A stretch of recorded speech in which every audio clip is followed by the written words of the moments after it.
Hey, what's going on, everybody? This is John J Gaming on the mic here, coming at you with a brand new episode of the Memphis Dynasty here on NCAA 12, and we are out here.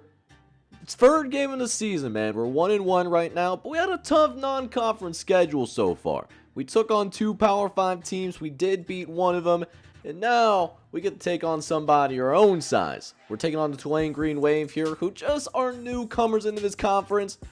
And on paper, we're actually a little bit better than. We got a C overall squad. They're a C- team, and I want to really show out here on offense in particular because we got a 4-star tackle from Hot Springs, Arkansas, coming in, and hopefully we can put on a show for him, man, because I would really love to bring this kid in. He's going to be very important for our program. Always want to have some extra beef on that offensive line, man. So I hope you guys are excited for this episode. And if you guys are indeed excited for this episode, I need you guys go ahead and do me a pretty big favor. I need you guys go ahead, smack that like button so that we can get this out to more college football fans like yourself, of course. And if you just have a love for college football gaming, man, go ahead and hit that subscribe button for me because you can find plenty of that and more here on this channel, man. So that being said, let's go ahead and hop right into it. Let's see if we can get back on that horse and maybe start a brand new winning streak.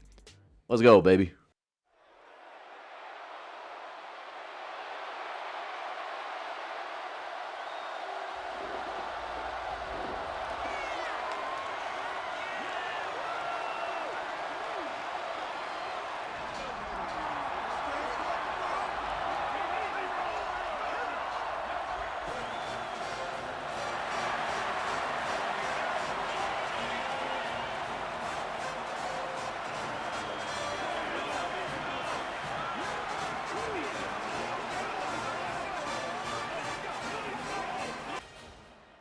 Alright, boys, so we're going to go ahead and cut things to about 6 minutes and 12 seconds left in this first quarter, as we'll go ahead and hand it off to our star tailback, Justin Brown, who does find a little bit of running room. Did not think he was going to find that space, but here we are, barbecue on the titties. We did end up picking up that first down.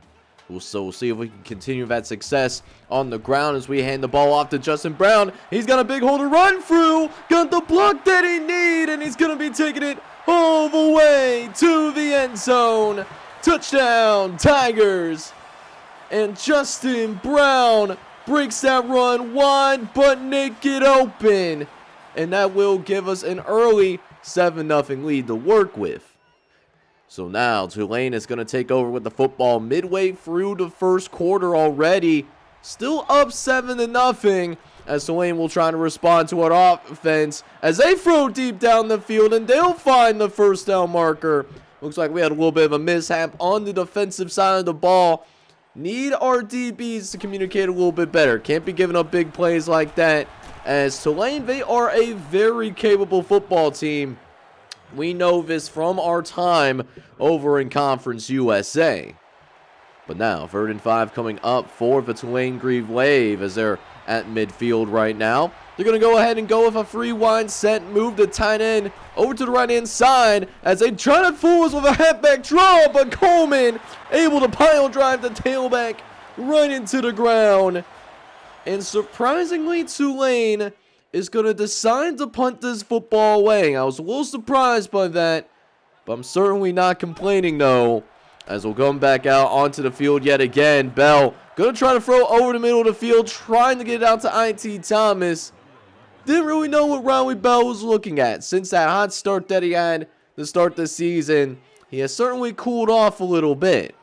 So now, 2nd and 10 coming up as Riley Bell's making adjustments at the line of scrimmage. He'll go ahead, look over the middle of the field, finds Stacy Bell, but Bell drops the pass. So that could have been a first down, but instead, 3rd and long. We have not been great on our 3rd and long opportunities, though. We'll see if we can make this our first 3rd down conversion of the game. Bell facing pressure, but will find Jamarcus Mitchell. And Jamarcus Mitchell will carry it across the 35-yard line. So it does keep our drive alive for now. But we need to do the same thing again. Pick up a 3rd down conversion. Let's see if we can do that 2 times in a row. As Bell looking around, is going to look over to the left-hand side, dumps it off for the fullback for Wada. And Furwada cannot get going upfield. So that means we'll have to go ahead and punt the football right back. And honestly, it was a very quick first quarter.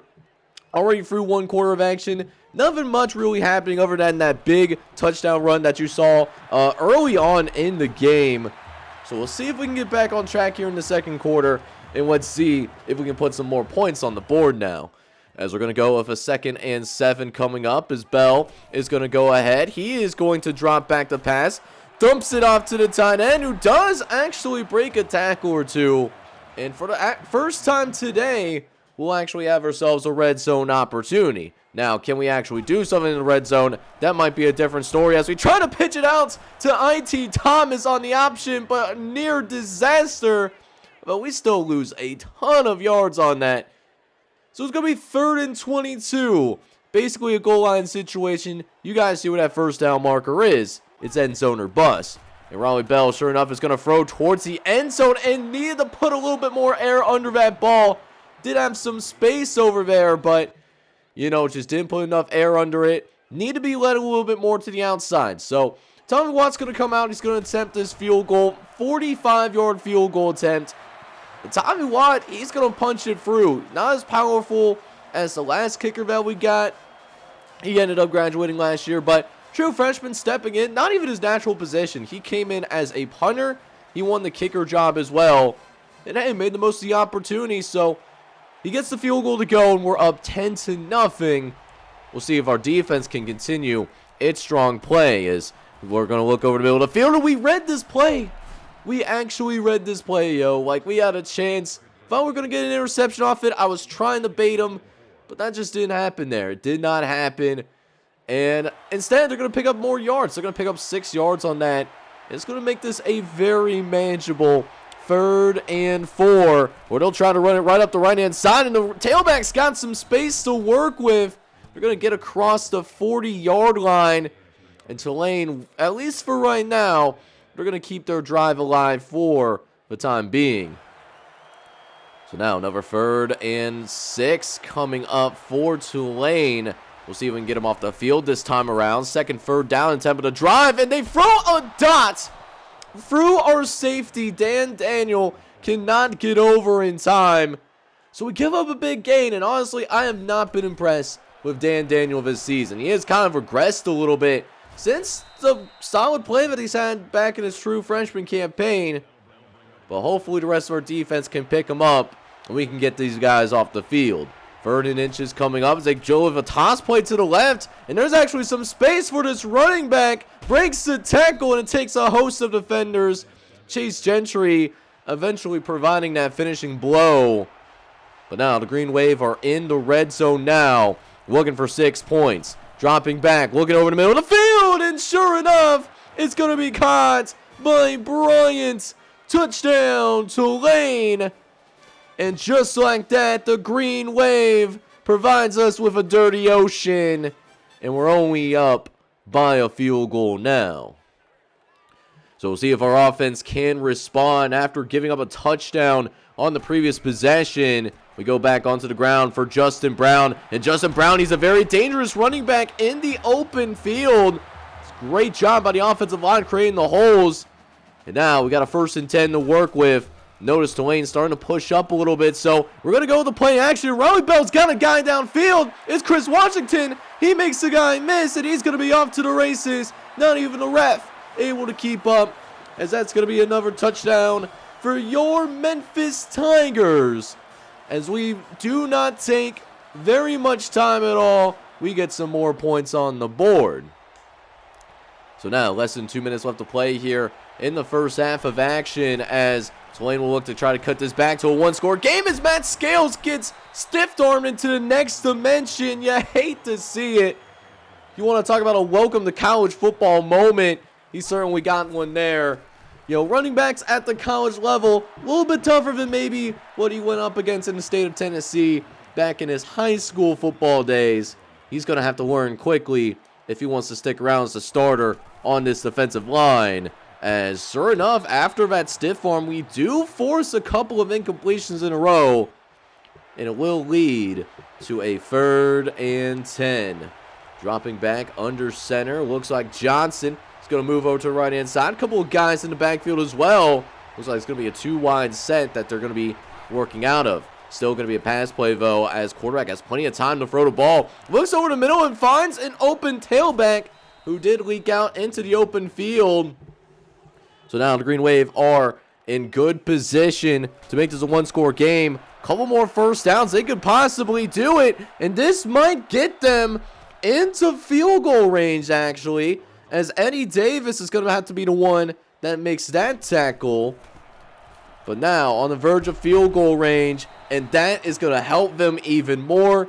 Had them contained on that particular run, but unfortunately we bail them out with the face mask. Willie Mason going to be called for the penalty there. So now in the red zone again as Tulane tries to cut this down to just a 1-possession game. 3rd and 1, dropping back, going to try to set up the wide receiver screen, but we deflect it as we were able to get penetration. And the Tulane squad is going to show some cojones. They're going for it here on 4th down. They want touchdowns, not field goals. Going to be a play over to the right-hand side. He had a man open in the flat, but he misses him. He straight up misses the pass. And so we take over inside the 5-yard line. And we'll see if we can do something here on this drive. It depends on how this first play goes. And sure enough, St. Thomas gets a decent amount of yardage there. I actually like what we did on that first run. So we're going to go ahead, use the timeout, and see if we can soften them up a little bit more. Obviously, they want us to run the football. That gives us a good time to go ahead, try to get that option to work. And sure enough, Raleigh Bell will pick up the first down. Now we can start thinking about going ahead and getting some bigger chunk yardage down the field. Let's see what we can do here on this drive as we snap the ball very quickly. Got the out route over to Chris Washington. He does get tackled in bounds. So that means for us, we're going to use another no huddle. We're going to move quickly. We'll see if we can get set at the line of scrimmage. Looking around. Going to be possibly another run here. See if Justin Brown can get the carry. And sure enough, Justin Brown is provided the carry. Gets a nice chunk of yards there too. That's another first down for the Memphis Tigers. Already at midfield. Give me another 20 yards. Maybe we can get a field goal out of it. Something like that. Wouldn't be too bad whatsoever. As we go with another play action. Looking over the right hand side. And we trying to go deep. But it's going to be incomplete. As Raleigh Bell was attacked on that one. So now 2nd and 10 here coming up again. As Bell drops back more. Looking over the middle of the field. But that's going to be incomplete there too. Williams missing out on that one. So now 3rd and long. And something that we struggled here today. Only 1 for 5 on 3rd down conversions. Can one of our receivers make a play down the field? Looking over the middle of the field. Trying to get it out to the running back. But that was also tipped. So that will stop our drive cold. And it was a good attempt to trying to get points before the end of the half. But just not meant to be. So instead we will go into the halftime locker room. We got a decent little lead here. We're going to be up by 10 points here. We're up 17-7 after 1 half of play. So now we jump in here to 2nd half of action. Tulane is going to start with the football as we'll see if his quarterback start it off on a big high note as Eddie Davis was caught sleeping. The receiver for Tulane is going to be down on the field. He's having some back spasms, but he'll be back for their next offensive drive, I would imagine. But in the meantime, their offense moving downfield. Looks like they made some good adjustments here in the halftime locker room. How can we respond to said adjustments, though? It'll start with this 3rd and 9. Johnson going to be moved over to the right-hand side in the motion. Looks over the middle of the field, and Chase Gentry bends that ball away as that's the true freshman on the defensive line going in there and making a play in coverage. I like Chase Gentry's upside for sure as we force yet another field goal attempt. They're trying some pretty long field goals in what's been a rainy and pretty windy day, to be honest, here. And of course, that means that kick is going to be no good.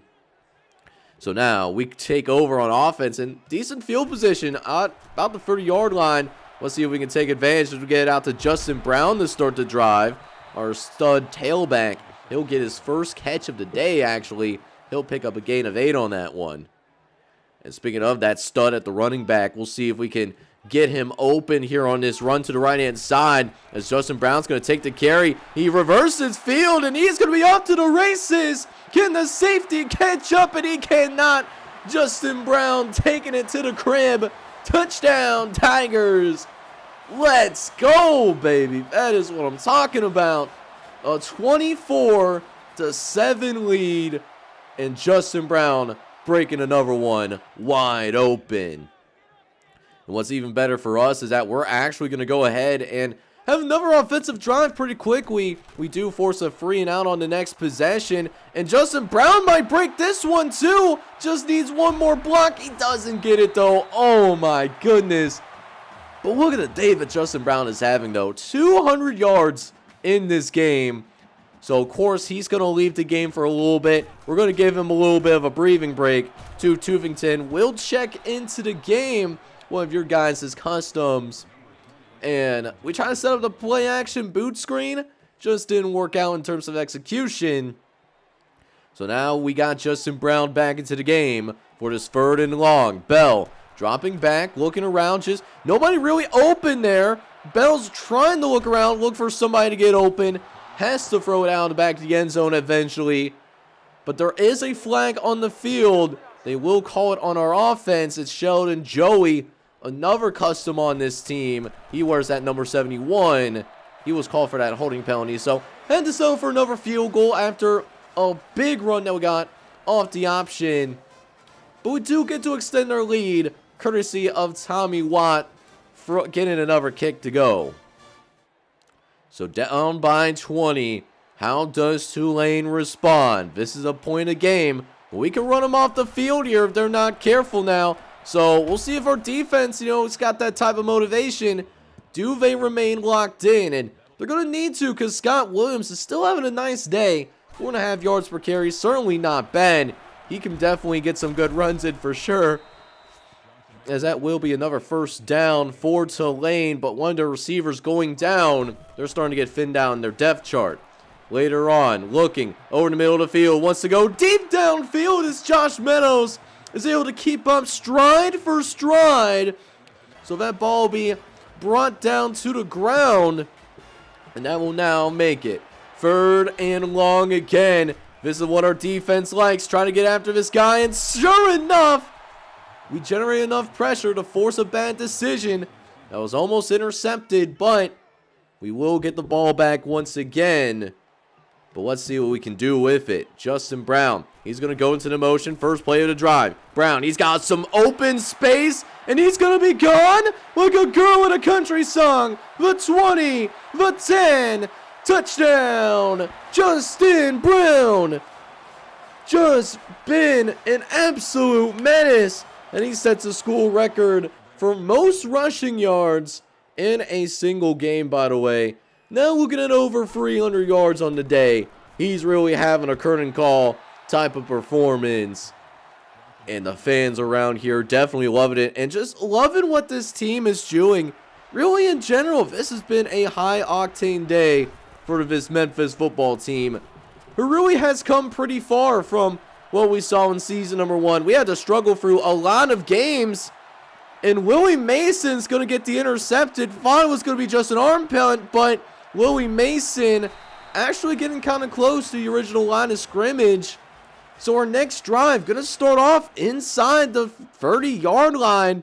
Absolutely love to see it. So we'll see what Bell can do here. Can we get one more touchdown on the board so we can get those backups into the game? Bell's going to go ahead and start with a read option, and he'll find forwards for about a gain of 6 there. Not a huge run, but we'll definitely take that.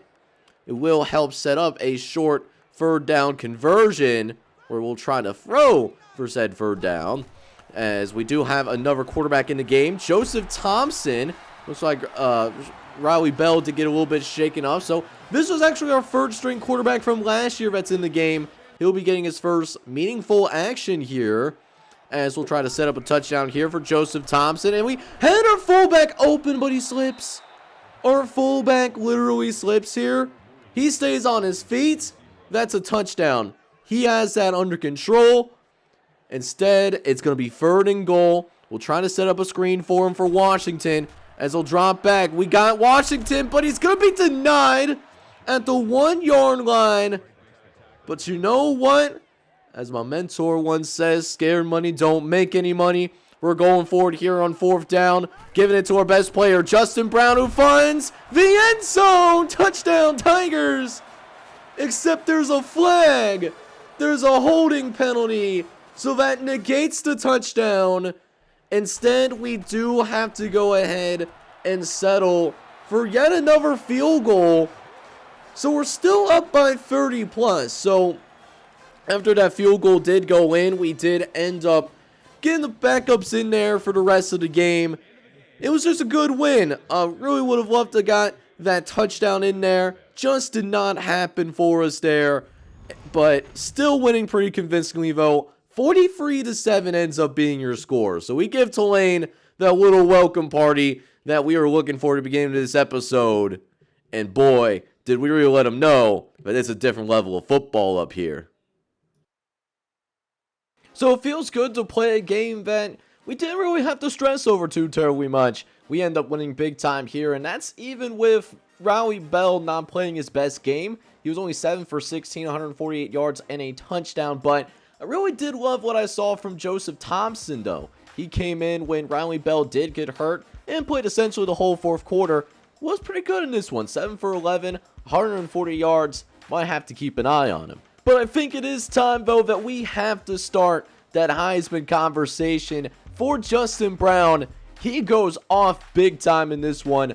14 carries, 303 yards, 3 touchdowns too. He was an absolute problem. And of course, that wasn't completely all that he did. He did end up with a singular catch in this one. Got a first down for us through the air. Chris Washington, though, was our star in the receiving game, though. He had 4 catches for 103 yards, as well as our only passing touchdown. Now, defensively, what I really like to see was our defense just playing a lot better. They were flying to the football today, and that was what we needed. Nate Coleman led the team today in tackles. He had 6 solo tackles in this one, with guys like Eric Davis, AJ Kaysen, and Dan Daniel and Kevin Fuller all stepping in and making some plays of their own. We did also see them get to the quarterback today a couple of times with Tony Marquardt and Dan Daniel, the sophomore custom, each getting a sack to their name. But we forced one singular turnover today. That was the junior from Mooresville, North Carolina, Willie Mason. He took his interception 36 yards and helped set up one of our scoring drills that we do have going on. Or at least those drives that, we had in this game. But it feels really good at the end of the day to get our first conference win, and doing so in a pretty good fashion. We looked very dominant in that game, but now we go on the road for the very first time this year, although it's a team that has really struggled through the course of the season. Next episode, we'll take on the Tulsa Golden Hurricanes. Tulsa hasn't won a single game yet, but in conference play, and particularly in college football, anything could happen. So that being said, guys, I am going to sign off, but I hope you enjoyed this episode of the Memphis Dynasty. If you enjoyed it as well, I need you guys to do me a couple of things. I need you guys to go ahead, smack that like button for me so that we can get this out to more college football fans like yourself. And also, if you're brand new to the channel and you love college football gaming, this is the place for you, and I suggest you hit that subscribe button so that we can enjoy growing this community together. But with that being said, this is John J. Gaming on the mic signing off, and I'm hoping you guys are all out there having a good one. Take care, everybody.